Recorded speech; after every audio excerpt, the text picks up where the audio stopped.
युवावस्था में मेरी एकमात्र महत्वाकांक्षा शादी करना और परिवार शुरू करना था।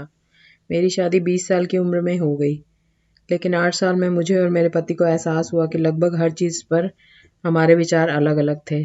हमारे 2 बच्चे थे, लेकिन जब वे 6 और 2 साल के हुए, तो शादी समझौतों और समायोजन की एक श्रृंखला की तरह लगने लगी। हम अपने बच्चों का पालन-पोषण कैसे करना चाहते हैं, इस पर हमारे विचार एक दूसरे से बहुत अलग थे। इसलिए हमने अलग-अलग होने का फैसला किया। इसमें कुछ भी कड़वा नहीं है, यह जीवन है, ऐसा कभी-कभी होता है।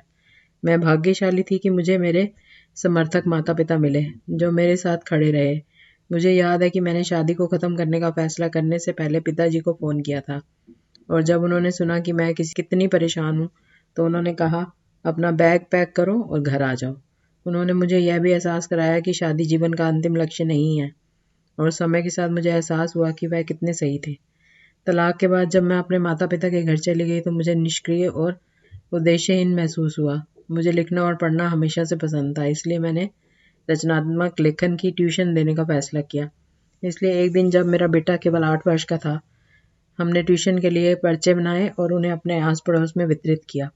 समय के साथ मेरे पास बहुत सारे छात्र आ गए और जल्द ही मैंने रुपए चार्ज करना शुरू कर दिया। अपना स्वयं का रचनात्मक लेखन संस्थान शुरू करने के लिए एक कक्षा के लिए 50 रुपए। तब से हमारे पास 7,000 से अधिक छात्र हैं। मेरे तलाक को 19 साल हो गए हैं, लेकिन मैं अब तक सबसे ज़्यादा खुश हूँ। पिछले साल ही मैंने हमारे लिए एक घर खरीदा था, और यह हमारा अपना छोटा सा स्वर्ग है। मेरी दिनचर्या में संस्थान में पढ़ाना शामिल है, और फिर मेरा पसंदीदा हिस्सा अपने बच्चों के लिए घर आना, सिटकॉम देखते समय उनके साथ रात्रि भोज करना और पात्रों पर चर्चा करना, जैसे वे हमारे अस्तित्व का मूल हैं। इससे पहले मैंने जो भी निर्णय लिए, उनमें से कोई भी वास्तव में मेरे निर्णय जैसा नहीं लगा, लेकिन अब मुझे लगता है कि हम सब बहुत स्वतंत्र हैं और अपनी शर्तों पर जीवन जी रहे हैं। ईमानदारी से कहूँ तो अक्सर हमें ऐसा लगता है कि शादी या किसी परीक्षा में असफल होना या किसी के साथ रिश्ता तोड़ना दुनिया का अंत है, लेकिन जीवन में आपको आश्चर्यचकित करने का एक अद्भुत तरीका है।